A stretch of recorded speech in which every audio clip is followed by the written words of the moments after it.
유명한 바벨탑 사건입니다. 더 이상 설명할 필요 없을 정도로 심지어 믿지 않는 분들조차도 다 아는 그런 내용입니다. 그런데 우리는 정말 이 바벨탑 사건의 결말을 하나님 입장에서 이거 완전히 잘 이해하고 있는가? 제가 여러분 질문 하나 드리겠습니다. 하나님은 도대체 왜 사람들이 탑을 쌓는 것을 못하게 막으신 걸까요? 왜? 이유가 뭘까요?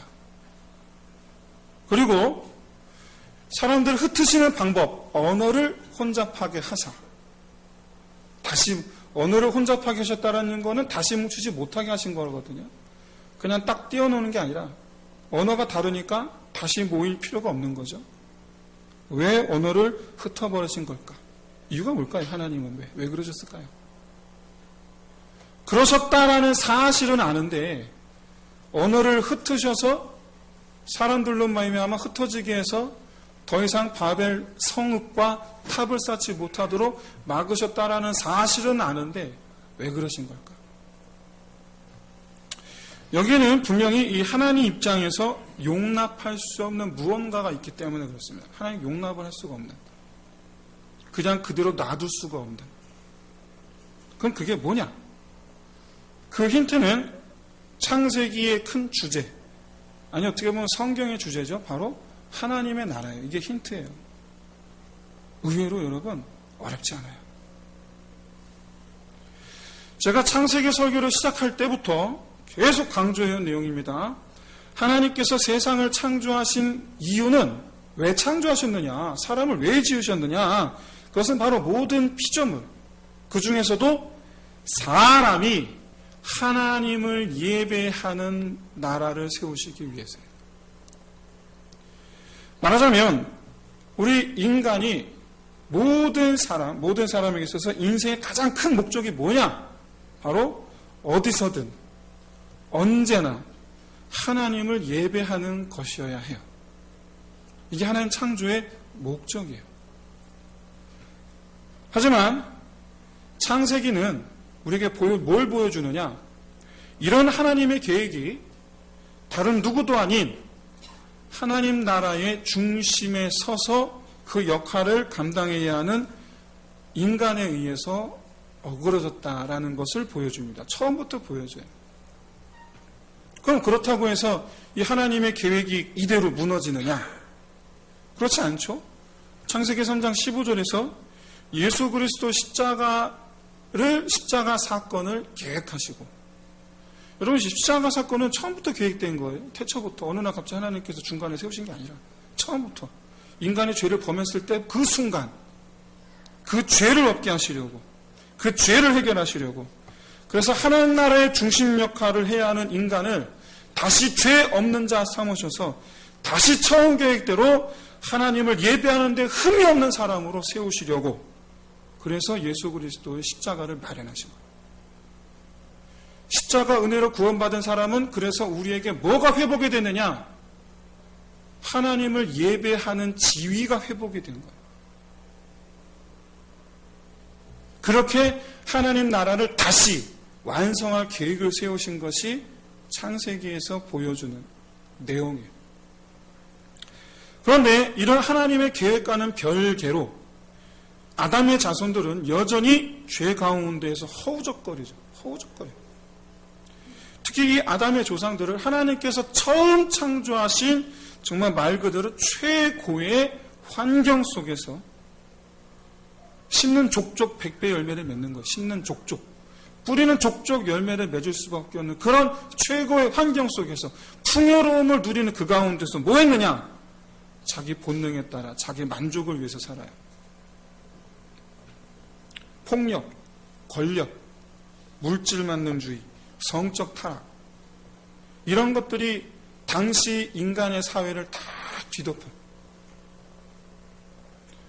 그런데 모든 사람이 다 이런 상태에 있었느냐? 그렇지 않죠. 우리가 지금 계속 쭉 봐왔던 것처럼 하나님의 뜻을 알고 있는 아담은 다 자기 자녀들이란 말이에요. 그런데 다 하나님의 뜻과는 반대로 가는 것을 보면서 하나님의 뜻에 동참할 아들, 후손들을 다시 양육하기 시작합니다. 그게 셋 에노스예요. 다시 양육하기 시작해요. 이런 아담의 노력이 노아에게 이어집니다. 하나님은 노아를 통해서 새로운 세상을 여셨어요. 그런데 이 과정에서 한 가지 중요한 변화가 일어납니다. 바로 하나님께서 지으신 창조 세계가 중요한 변화를 맞이해요. 가장 큰 변화는 이전에 없었던 가뭄과 홍수와 추위와 더위가 임하게 되는 거예요. 늘 항상 소출이 풍성하던 환경이 바뀌었어요. 이제 사람들은 더 이상 그러한 것들로 말미암아 풍성함을 누릴 수 없게 됐어요. 심는 족족 백배가 아니라 심을 순간부터 걱정을 해야 하는 그런 시대를 맞이하게 됐어요. 이 변화는 노아의 후손들로 말미암아 아담의 후손들이 살던 방식과는 전혀 다른 방식으로 하나님을 대적하게 만듭니다. 그게 바로 성을 쌓는 거예요. 그게 바로 아담의 후손들은 그야말로 풍요함에 젖어서 하나님을 멀리해요. 그럼 부자가 되는 게 그렇게 좋은 게 아니에요. 부자가 되면 하나님을 안 찾아요. 부자가 되어도 하나님을 찾는 사람이 정말 하나님께서 크게 기뻐하시는 사람입니다. 역설이에요, 역설. 참 힘든 사람은 하나님을 찾아. 이건 자연스러운 건데 부유해도 하나님을 찾는 사람. 참 힘든 일이야. 정말 힘든 일이야. 그런데 여러분, 이 힘든 일을 해내는 저와 여러분 다 되시기를 주의 이름으로 축원드립니다. 그렇게 되셔야 돼요. 풍족해지면 떠나요. 풍족해지면. 그런데 아담의 후손들은 그렇게 하나님을 떠났다면 노아의 후손들은 반대로 척박해졌어요. 그러니까 어떡합니까? 하나님을 완전히 배제하고 자기 자신을 스스로 보호하려는 방향으로 하나님을 대적해요. 오늘 본문은 바로 이런 현상의 방점을 찍을 장면을 보여주는 거예요. 창세기 10장의 족보를 통해서 우리는 이런 현상을 확인할 수 있습니다. 창세기 10장의 족보는 노아의 후손, 셈, 함, 야벳, 노아의 후손에 관한 족보입니다. 그런데 여러분, 창세기 4장, 5장에도 족보가 있어요. 창세기 4, 5장의 족보는 각각 가인의 후손과 아담의 또 다른 아들인 셋의 후손에 관한 족보입니다. 우리가 지난번에 살펴본 바와 같이 가인의 족보에서 우리가 알 수 있는 것은 뭐냐? 바로 하나님의 은혜 아래 풍족하게 하시는, 풍성하게 하시는, 부족함이 없게 하시는 하나님의 은혜 아래에서, 그 은혜 아래에서 하나님께 등지고 사는 사람들의 모습을 보여주는 게 가인의 족보예요. 그게 가인의 족보예요. 그런데 셋의 족보는 뭐냐? 그렇게 흑암이 임한 듯한 깜깜한, 사람들의 죄악으로 말미암아 깜깜한 듯한 그런 분위기 속의 세상 속에서 작은 빛을 비추는 아담의 후손들이 하나님을 떠나 죄악 가운데서 하나님을 멸시하고 있는 그런 상황 속에서 아담의 그 신앙적 결단이 어떻게 노아에게 면면이 이어져 가는가를 보여주는 게 그게 바로 셋의 족보예요. 이처럼 이 4, 5장의 족보를 통해서 우리가 알 수 있는 당시 어떤 상황, 이런 것, 상황을 알 수 있는 것처럼 10장의 족보를 통해서도 역시 마찬가지로 알 수가 있는 사실이 있어요. 일단 10장과 11장은 선우가 바뀌어 있습니다. 여러분 아시겠지만 성경은 원래 성경, 히브리 성경은 장이 없어요. 장절이 없어요. 그냥 쭉이에요. 쭉이에요. 근데 어쨌든 장으로 구분해 놨으니까 이 10장과 11장은 시간의 순서상 선우가 바뀌어 있어요. 11장 1절을 보시면 온 땅의 언어가 하나다라고 말씀하고 있는데 10장을 보시고 그보다 앞에인 10장 족보를 보시면 노아의 후손들이 각기 자기 민족대로 언어대로 흩어져 살았다라고 말씀하고 있어요. 이는 10장의 족보가 수십 년 내지 수백 년의 시간을 한꺼번에 정리해서 보여주는 거라면 11장은 그 기간 중에 있었던 어느 한 시점의 일을 소개하고 있는 거기 때문에 바벨탑 사건이 10장 족보에 소개되는 이 역사의 흐름 한 곳에 위치하고 있는 거예요. 그런데 우리가 이 11장의 이 바벨탑 사건에서 인간의 이 하나님에 대한 태도, 그리고 그에 대한 하나님의 조치를 이해하기 위해서는 우리가 창세기 10장 족보에서 우리가 주목해 보아야 할 점이 바로 창세기 4, 5장의 족보에 없는 내용, 그것을 봐야 됩니다. 뭐가 없습니까? 4, 5장에. 10장에는 있는데 4, 5장이 없어요. 그게 바로 뭐냐면 성을 쌓고 나라를 이루었다라는 사실이에요. 창세기 10장, 창세기 4장과 5장 가인이 성을 쌓았다는 얘기 있었죠? 그게 같은 맥락입니다. 가인이 성을 쌓았다는 말이 무슨 의미입니까? 하나님의 보호를 필요치 않은. 마찬가지예요. 하나님의 보호를 필요치 않은. 근데 그것을 나라를 이루어서 하고 있어요. 10장 5절을 보세요.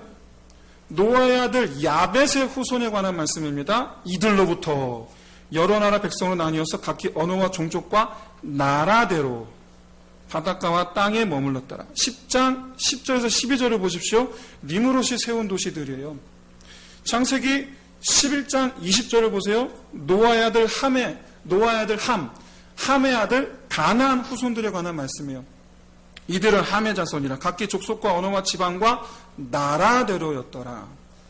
창세기 10장 31절을 보세요. 이들은 셈의 자손이니 그 족속과 언어와 지방과 나라대로였더라.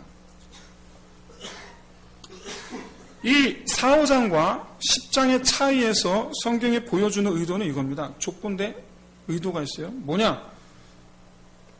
무엇이든 풍요했던 홍수 이전과 달리 홍수 이후 척박해진 환경 속에서 사람들은 자기를 보호하기 위해서 자기를 보호하기 위한 행동을 하기 시작했다라는 거예요.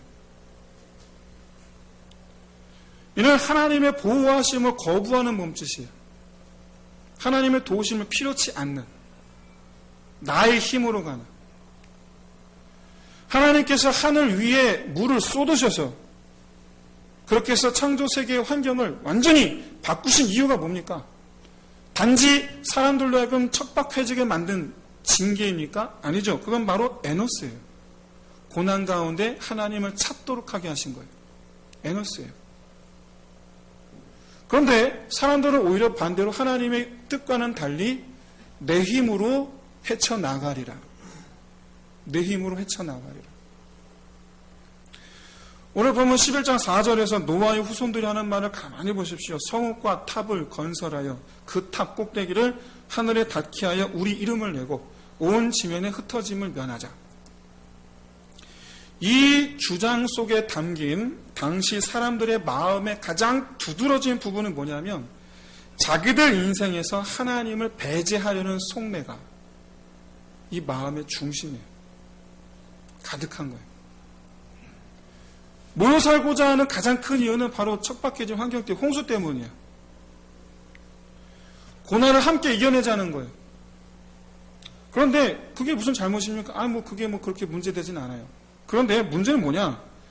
여기서 우리 이름을 내자 무슨 얘기냐면 하나님이 아닌 우리 힘으로 이루어냈다라는 것을 자랑하자는 거예요. 우리 힘으로 해냈다. 이들의 어떤 교만이 드러나는 부분. 바로 이 점이 하나님께서 더 이상 바벨탑을 쌓도록 묵과할 수 없는 이유가 된 거예요.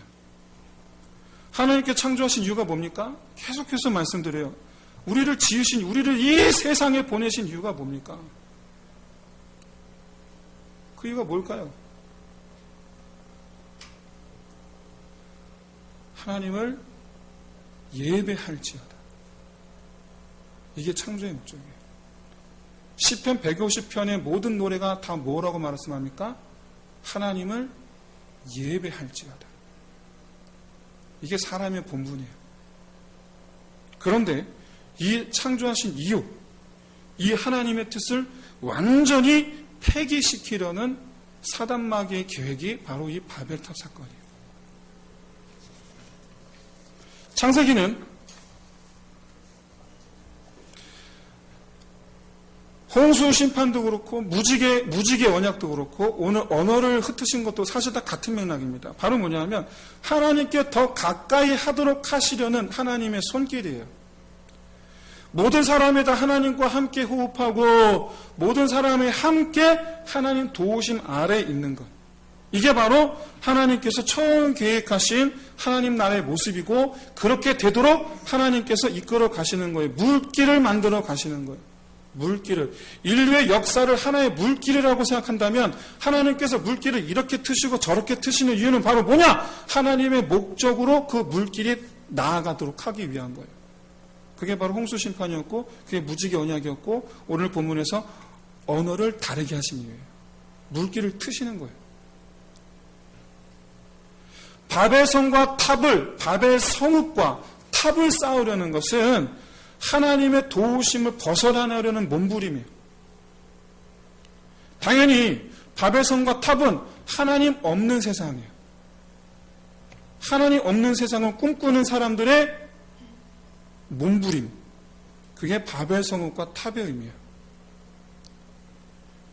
모든 인류가 단체로 합심해서 하나님 없는 세상을 만들려고 해요. 하나님께서 지으신 세상인데 그 하나님께서 지으신 세상인데 거기서 그것을 하나님 없는 세상으로 만들려는 것 사단마귀 계획이에요. 사랑하는 성도 여러분, 바벨탑을 쌓던 이 사람들의 이 속내가 우리 가운데도 여전히 남아있음을 볼 수 있지 않습니까? 점점 내 삶에서 예배를 없애가요. 점점. 하나님을 믿지 않는 사람들은 그렇다고 쳐도 교회 다니는 사람들 가운데서도 바벨탑 쌓던 사람들의 그 마음의 그 중심이 점점 더 우리를 차지해 나가고 있는 것을 발견하는 것 그렇게 어렵지 않습니다. 그다음에 가장 흔한 것은 뭐냐? 자기 일에 하나님을 결코 결부시키지 않는 거예요. 자기 일에. 사업은 사업이고 믿음은 믿음이고 직장생활은 직장생활이고 교회생활은 교회생활이고 마치 공과 사를 구분하듯이 그렇게 자기 삶을 하나님이 계신 삶과 안 계신 삶으로 딱 양분하고 있어요. 그리고 그걸 당연시 여겨요. 하나님은 어디서든 하나님을 예배하고 누구에게든 하나님의 덕을 나타내기를 원하시는데 교회 다니는 사람들 가운데 적지 않은 사람들이 교회 안에서의 모습과 교회 밖에서의 삶을 철저하게 구분해요. 그러나 우리는 무슨 일에서든지 하나님을 의뢰하고 하나님께 물으며 하나님의 뜻을 실천하는 것에 힘을 써야 합니다. 아무리 세상이 혼탁하고 부정부패가 만연하다 할지라도 내가 안 해도 그 사람이 할 텐데 뭐 그렇게 하지 않으면 내가 저 사람보다 뒤처질 텐데 어떡해. 그렇게 부정부패가 만연하다 할지라도 우리는 최선을 다해서 그곳에서 선한 양심을 지키고 그 양심을 내 마음을 지키는 것을 한 걸음 더 나아가서 거기를 정복해야죠. 거기를 정복해야죠. 이스라엘이 가나안 땅을 정복해서 제일 잘못한 게 뭡니까? 가나안화된 거예요.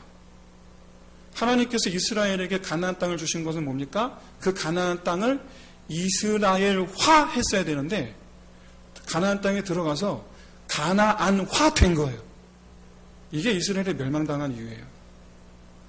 영적으로 깨달으시기를 주의 이름으로 축원드립니다. 사랑하는 성도 여러분, 우리는 그런 곳에서도 주님께서 나서실 수 있는 삶을 살아가는 거예요. 제가 어떤 그림을 보았는데 인터넷에 많이 있어요. 어떤 그 인터넷 그림을 봤는데 이런 그림이 있더라고요. 회사 사무실에서 세 사람이 두 사람이 이렇게 나란히 있고 한 사람 앞에 있는데 이 사람이 이렇게 앞에 있는 사람에게 소개하는 거예요. 이분은 우리 회사를 경영하시는 예수님이십니다. 이런 그림이 보신 적 다 있으시죠?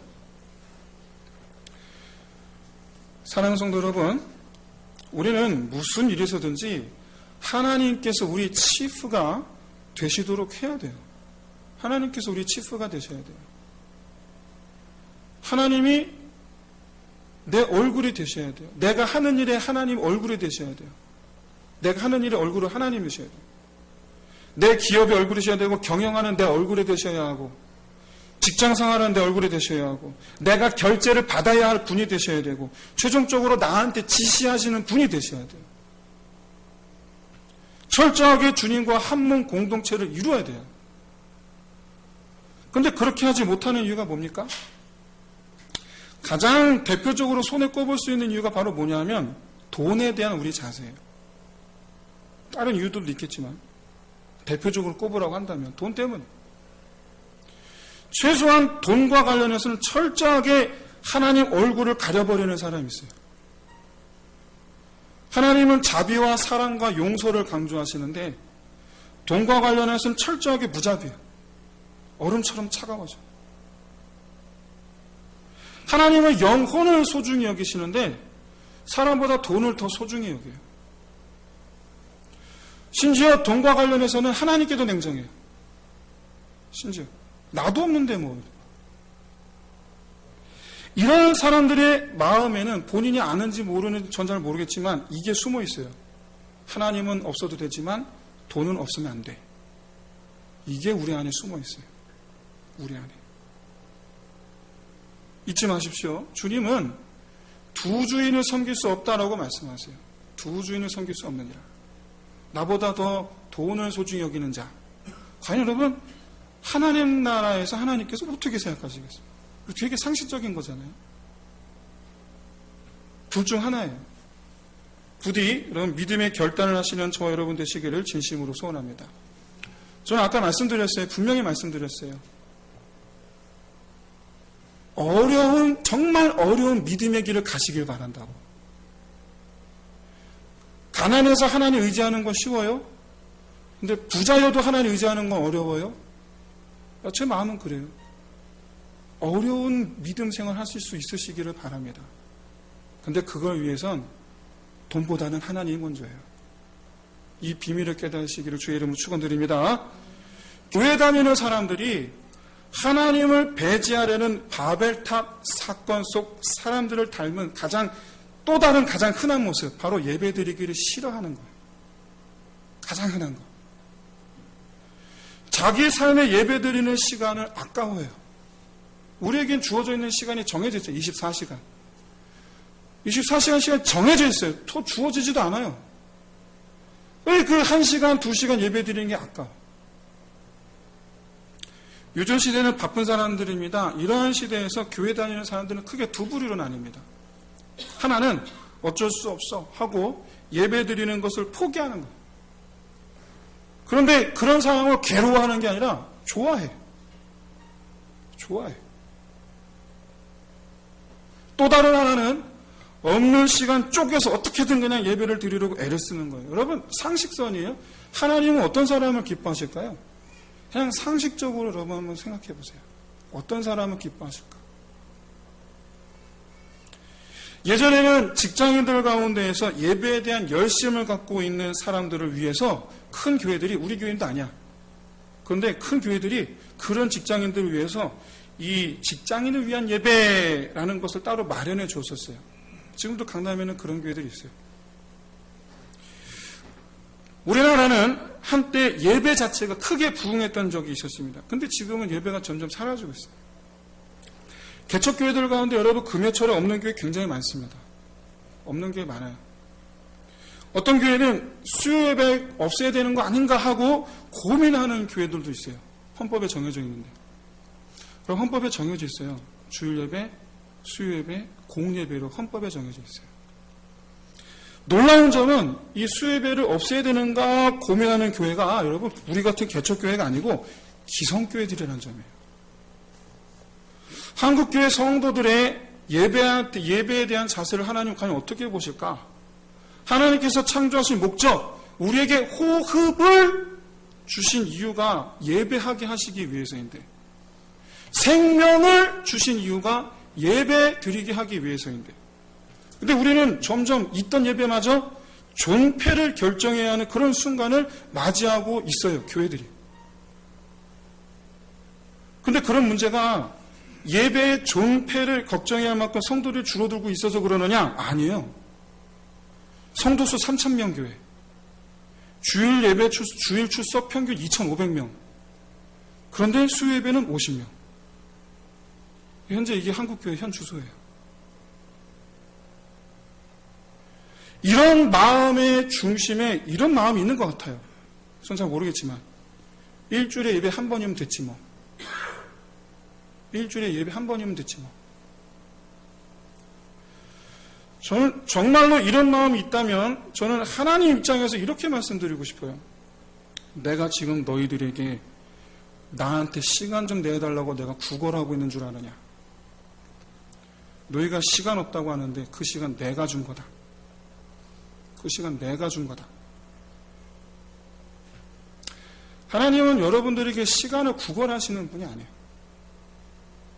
오히려 하나님께서 여러분들의 시간을 허락하신 거예요. 이 시간을 가장 안타까워하고 있는 사람들이 누구냐? 이것을 가장 잘 아는 사람들이 누구냐?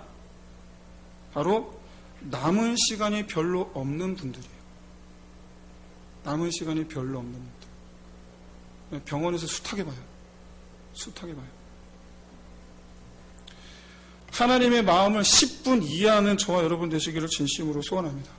하나님은 우리와 함께 하시려고 하나님의 나라를 세우시기 위해서 우리를 지으셨어요. 이 땅에 보내셨어요. 이건 우리에게 주어진 사명이에요. 주님은 이것을 위해서 죽음의 고통을 견뎌내셨어요. 감당하셨어요. 이를 위해서 육신의 피곤을 이겨낼 수 있는 저와 여러분 되시기를 진심으로 소원합니다. 여러분, 육신의 피곤을 죽음의 고통에 비할 바 아니잖아요. 어떻게 육신의 피곤을 죽음의 고통에 비해요?